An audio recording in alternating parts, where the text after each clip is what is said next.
இன்று உலக சதுப்பு நில நாள், வேர்ல்ட் வெட்லேண்ட் டே.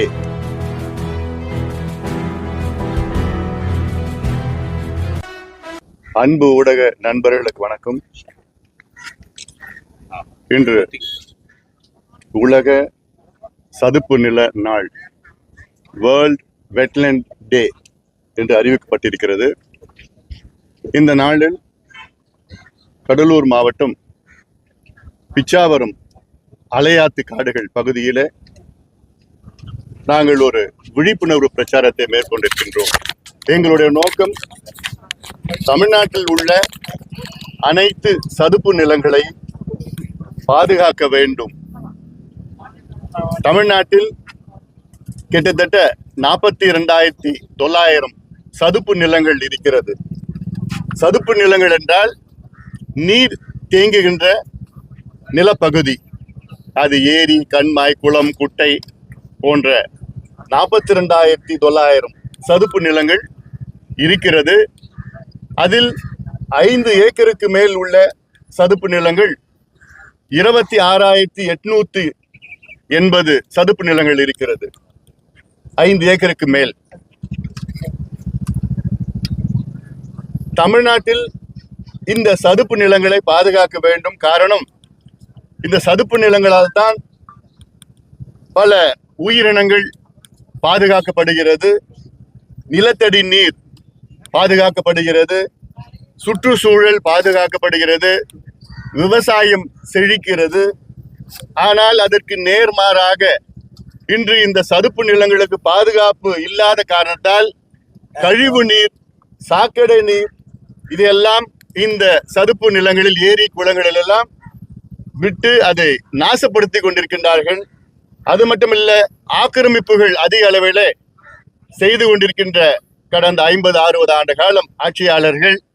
இதனால் பல ஏரிகள் காணவில்லை, பல குட்டைகள் காணவில்லை என்று நமக்கு ஒரு பெரிய பிரச்சனையாக இருக்கிறது. சமீபத்தில் உச்சநீதிமன்றம் ஒரு மிக முக்கிய தீர்ப்பு வழங்கியிருக்கிறது. கடந்த மாதம், அதாவது 2024 டிசம்பர் மாதத்தில் தமிழ்நாடு அரசு இன்றும் 3 மாதத்திற்குள் இஸ்ரோ ஸ்பேஸ் ரிசர்ச், இஸ்ரோ வரையறை செய்யப்பட்ட அந்த 5 ஏக்கருக்கு மேல் உள்ள 26,880 சதுப்பு நிலங்களை கண்டறிந்து வரைவுரை செய்து அதை நோட்டிஃபை செய்ய வேண்டும், அரசாணை பிறப்பிக்க வேண்டும். 2017 இந்திய சதுப்பு நில பாதுகாப்பு மற்றும் மேலாண்மை விதிகள் வழங்கப்பட்டிருக்கிறது. அதாவது ப்ரொடெக்ஷன் ஆஃப்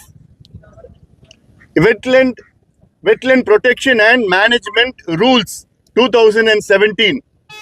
அதன்படி இந்தியாவில் உள்ள ஒவ்வொரு மாநிலமும், தமிழகம் உட்பட, இந்த சதுப்பு நிலங்களை கண்டறிந்து அதை வரைவுரை செய்து அதை நோட்டிஃபை செய்ய வேண்டும். ஆனால் அதை இன்று வரை ஒரு சதுப்பு நிலத்தை கூட தமிழக அரசு இன்று நோட்டிஃபை செய்யவில்லை. ஒரு சதுப்பு நிலத்தை கூட.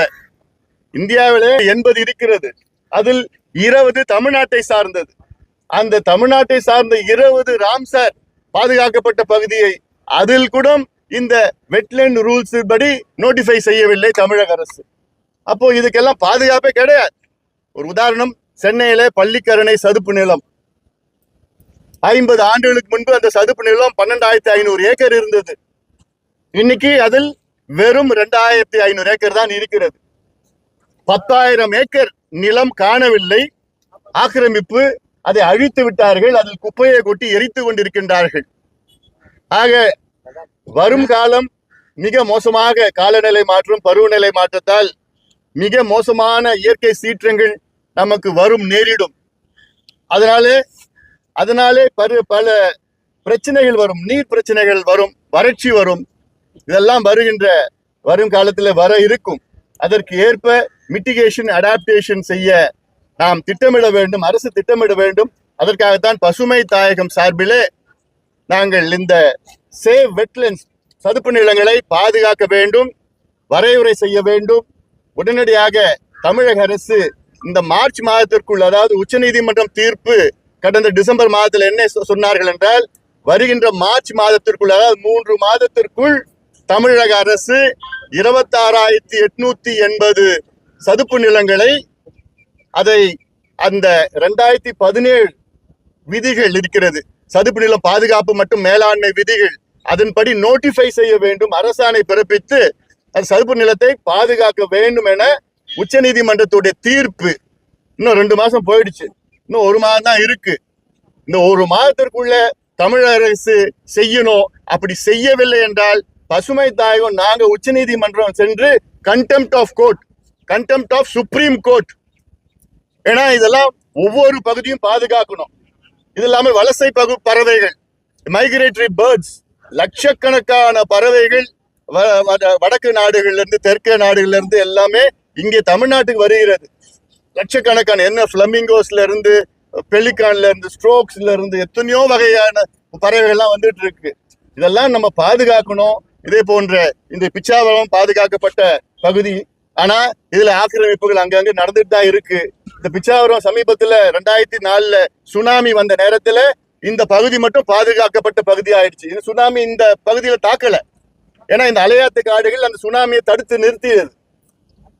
இது போன்ற எத்தனையோ வகையான சதுப்பு நிலங்கள் எல்லாம் தமிழ்நாட்டில் இருக்கிறது.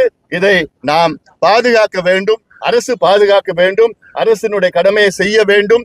இதுவரைக்கும் இந்த 6 ஆண்டுகள் 8 மாதத்துல ஒரே ஒரு சதுப்பு நிலத்தை கூட தமிழக அரசு பாதுகாக்கவில்லை, ஒரு சதுப்பு நிலத்தை கூட. அதனால உடனடியாக உச்ச நீதிமன்ற தீர்ப்பை மதித்து அடுத்த